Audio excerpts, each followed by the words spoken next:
During the summer, we put some effort towards a new water feature in our chicken yard that I'd like to look at a few months later here and see how it performed during the summer. It's been here for a few months, cost us $0 to make. How did it work? This is the water feature in front of me here. I'm going to link here to the original video if you want pretty deep details of how this all came together, including some shots of the actual digging itself, the laying in the plastic. But the very, very quick synopsis is this is roughly a 6-foot diameter pond that goes down about 2.5 to 3 feet in the middle. That is right here in the middle of our chicken yard. You can see our hens in orbit all around. And this was put in during the summer. We've had a very, very dry last month or so, and it's still almost full. It's a little bit down, but not too bad. I want to talk about some things that I would have done differently if we had the opportunity. The first thing is the steepness of the side walls. Now the bummer is the reality of the space that we designed this within really confined it. There's trees and shrubs to the west, there's an elderberry to the north, there's our chickens' compost winter run to the east, where I'm standing has some seaberry. So it was basically a tight spot. But if it was more of a neutral, generic open area, the preference would have been, rather than these walls, you can see over here, it goes quite a bit steep right in this spot and then over. So the sacrificial poly and then the greenhouse poly that actually holds the water went up and over and was covered in rocks. A bunch of the rocks fell in because of that steepness. It's just not that stable. It doesn't look that great, and having the poly exposed is problematic. I think for next year we can plant some aquatic plants that will hide that better, but if I was starting from scratch, and a lot of people commented on the original video and they're absolutely right about it, a more gentle slope coming out with some ledges would have been a far superior layout. If our space had the opportunity, we would have done that. In the future, that's something for us to do. On this side, to continue on with something that could have been better, you can notice from the chickens' winter run, there's compost that comes out that the hens pick out and they dig out and kick apart. You can see all this beautiful dark soil here. I think we would do well. This is something I can actually change and improve. If we put some bigger stones here to act as more of a speed bump, then the compost that's getting kicked out of this and ultimately kicked into the pond, which isn't ideal to fill the pond up with finished compost. You can see over here where it's steeper, it falls in quite a bit.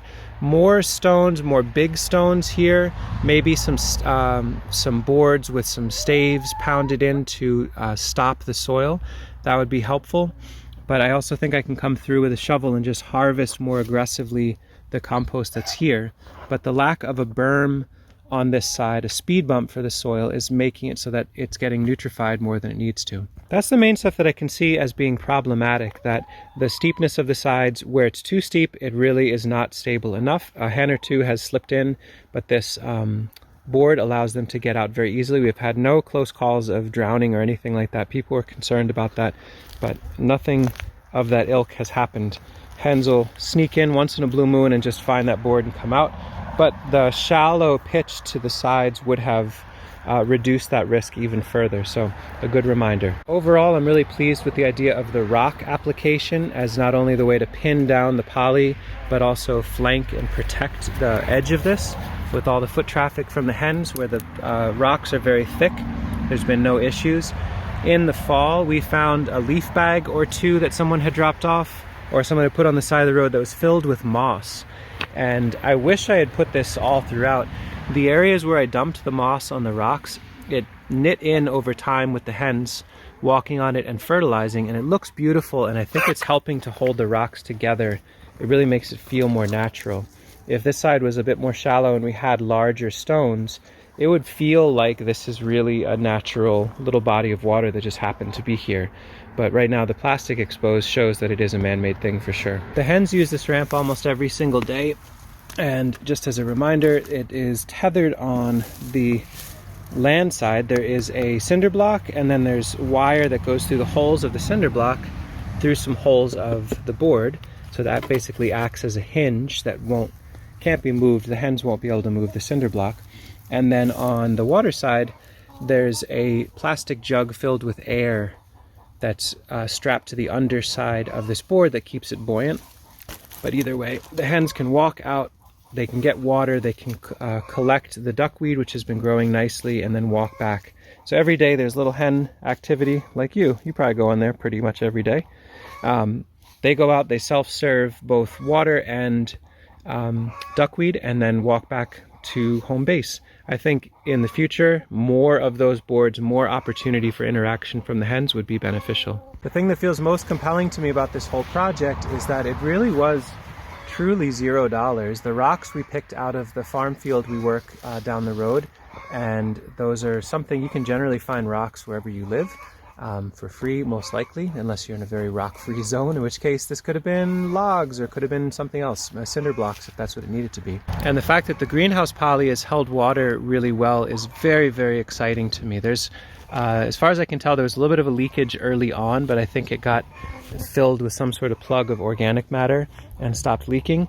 This is what the pond water level looks like after probably weeks and weeks of no rain. So it's dropped down a little bit, but barely at all. It's held water throughout all this dry season, and the hens have really enjoyed being able to gain access to the water that's in here, and the duckweed scours for excess nutrient. The question mark now is all of the immense amount of oak leaves that have blown in. This is our big old pin oak, and so there's a lot of tannins, a lot of carbon, a lot of nutrient that's in those leaves. I think what we're going to need to do is next year add more aquatic boundary plants, like maybe some calamus over here. Maybe folks have some recommendations of what could be planted in the stones on the edge that can eat up the excess nutrients that these rocks and compost are adding. But for the most part, the water looks relatively clear and healthy. It's fine enough, and the chickens seem to be deriving some nice pleasure from it. Let me know what kind of questions you have about a project like this, but pretty neat to think if you can find greenhouse plastic in your area that's being retired from high tunnels. If it has holes, you can layer it up in multiple layers. If you can find stones or logs, and if you have a shovel, you can dig a little hole in the ground with more shallow ledges would be better. That should be able to hold water pretty reliably in a chicken yard or wherever.